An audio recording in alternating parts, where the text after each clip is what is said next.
अच्छा, साइंस की क्लास से पीरियोडिक टेबल तो सबको याद ही होगा। वो अनासिर का एक बड़ा सा लंबा चौड़ा चार्ट जो अक्सर सच पूछें तो काफी डरावना लगता है। लेकिन क्या हुआ अगर मैं ये कहूं कि ये सिर्फ एक लिस्ट नहीं है, बल्कि ये तो एक नक्शा है। एक ऐसा नक्शा जिसमें एक बहुत ही दिलचस्प खुफिया कोड छुपा हुआ है। तो आखिर ये खुफिया कोड है क्या? आज का हमारा बड़ा सवाल यही है। इस टेबल की तरतीब में आखिर ऐसा क्या राज छुपा है? देखें, हमारा मकसद इसे रट्टा लगाना बिल्कुल नहीं है, नहीं, बल्कि हम इसे एक दिलचस्प पहेली की तरह हल करेंगे। एक ऐसी पहेली जो अनासिर की पूरी कायनात का निजाम समझा देती है। तो ये रहा हमारा आज का सफर। हम मिलकर इस कोड को तोड़ेंगे। सबसे पहले तो हम इसके बुनियादी ढांचे यानी इसकी कितारों और कॉलमों को समझेंगे। फिर हम देखेंगे कि इस सारी कहानी के पीछे असल हीरो यानी इलेक्ट्रॉन का क्या राज है। और आखिर में जब हम ये सब जान जाएंगे तो हम इस इल्म को इस्तेमाल करके किसी भी उनसर की खुसूसियात की पेशगोई कर सकेंगे। तो फिर चलें शुरू करते हैं। तो सबसे पहली और सबसे अहम बात ये समझना बहुत ज़रूरी है कि इस टेबल में कुछ भी ऐसे ही यानी रैंडम नहीं है। हर एक आंसर को जिस खास जगह पर रखा गया है ना, उसके पीछे एक बहुत गहरी, एक बहुत बुनियादी वजह है। और वो वजह जुड़ी है खुद एटम की अपनी साख्त से। चलें इस पहेली का पहला टुकड़ा जोड़ते हैं। शुरुआत करते हैं उन उफ़क़ी कतारों यानी हॉरिजॉन्टल रोज से। देखते हैं कि ये हमें क्या बताती हैं। ये जो उफ़क़ी कतारें हैं जो लेफ्ट से राइट जाती हैं उन्हें कहते हैं पीरियड्स, उर्दू में अदवार। और यूं समझें कि हर नई कतार एक नई कहानी की शुरुआत है। अच्छा, तो इन पीरियड्स का मतलब क्या है? सबसे अहम बात यही है, हर पीरियड का नंबर हमें बताता है कि उस कतार के एटमों में कितने इलेक्ट्रॉन शेल्स हैं, यानी मदार।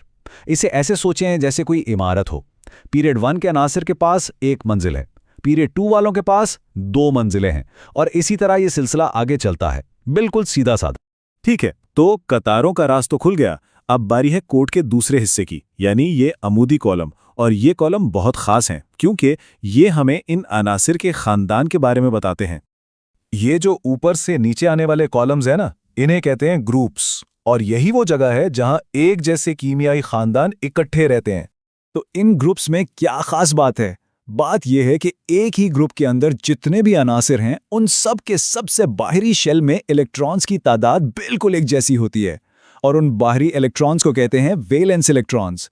यही वो खुफिया जुज़्व है, वो जादुई नंबर जो ये तय करता है कि कोई उनसर केमिकली कैसा बर्ताव करेगा। असल केमिस्ट्री का सारा खेल यही है। और इसी वजह से ग्रुप्स इतने इतने अहम हैं, क्योंकि उनके बाहरी इलेक्ट्रॉन्स एक जैसे हैं, इसलिए उनके कीमियाई खुसूसियात भी बहुत मिलती जुलती हैं। मतलब वो बिल्कुल एक खानदान की तरह बिहेव करते हैं। उनकी आदतें एक जैसी, उनका मिजाज भी एक जैसा है ना। दिलचस्प। तो अब वक्त है इन दोनों सुरागों को जोड़ने का, पीरियड्स और ग्रुप्स, क्योंकि असल खफिया कोड जिस पर यह पूरा टेबल खड़ा है वो इलेक्ट्रॉन्स की तरतीब ही है। आइए देखते हैं कि सब मिलकर कैसे काम करता है। और ये है वो लम्हा। कोड ये है, कतारें यानी पीरियड्स हमें बताती हैं इलेक्ट्रॉन शेल्स की तादाद, यूं समझें एटम की इमारत में कितनी मंजिलें हैं। और कॉलम्स यानी ग्रुप्स हमें बताते हैं कि सबसे बाहरी मंजिल पर कितने इलेक्ट्रॉन्स हैं। बस ये दो मालूमात मिलकर हर उनसर का एक मुकम्मल शनाख्ती कार्ड बना देती हैं। जरा इसकी तरतीब को समझते हैं। देखें, हाइड्रोजन पीरियड 1 में है, मतलब इसके पास एक इलेक्ट्रॉन शेल है। फिर हीलियम पर आकर पहला शेल मुकम्मल तौर पर भर जाता है। अब क्या होगा? अब लिथियम के लिए जगह नहीं, तो उससे एक नया दूसरा शेल शुरू करना पड़ता है। और जैसे ही दूसरा शेल शुरू हुआ, हम पीरियड 2 में आ गए। बिल्कुल इसी तरह जब दूसरा शेल भी भर जाता है तो सोडियम एक तीसरा शेल शुरू करता है, और यूं पीरियड 3 वजूद में आ जाता है। ये कुदरती तरतीब है। तो अब जबकि हम ये कोड जान चुके हैं, अब आता है असल मजा। अब वक्त है इसकी ताकत को इस्तेमाल करने का। आइए देखते हैं कि सिर्फ इस कोड को जानकर हम अनासिर के बारे में क्या कुछ पेशगोई कर सकते हैं। ये बिल्कुल ऐसा है जैसे किसी का एड्रेस हो। पीरियोडिक टेबल पर किसी उनसुर का मकाम यानी उसका पीरियड और ग्रुप नंबर उसकी पूरी कीमियाई शख्सियत को जाहिर कर देता है। हमें बस ये जानना है कि टेबल पर उसे कहाँ देखना है और हमें उसके बारे में सब कुछ पता चल जाएगा।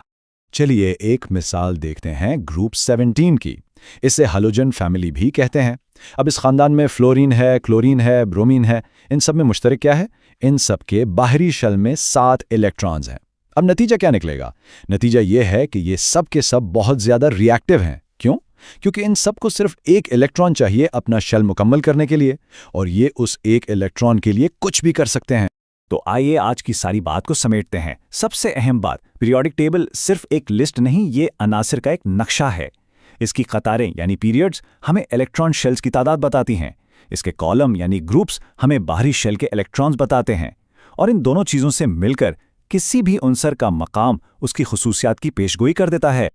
और आखिर में एक सवाल सबके लिए सोचने के लिए, अब जबकि ये कोड हम जान चुके हैं तो ज़रा सोचें, अगर साइंसदान कल कोई नया उनसर दरियाफ्त करें, मान लें उनसर नंबर 119, तो उसकी खुसूसियात क्या होंगी? वो किस पीरियड में होगा, किस ग्रुप में, और उसका कीमियाई मिजाज कैसा होगा? इसका जवाब अब आप खुद दे सकते हैं।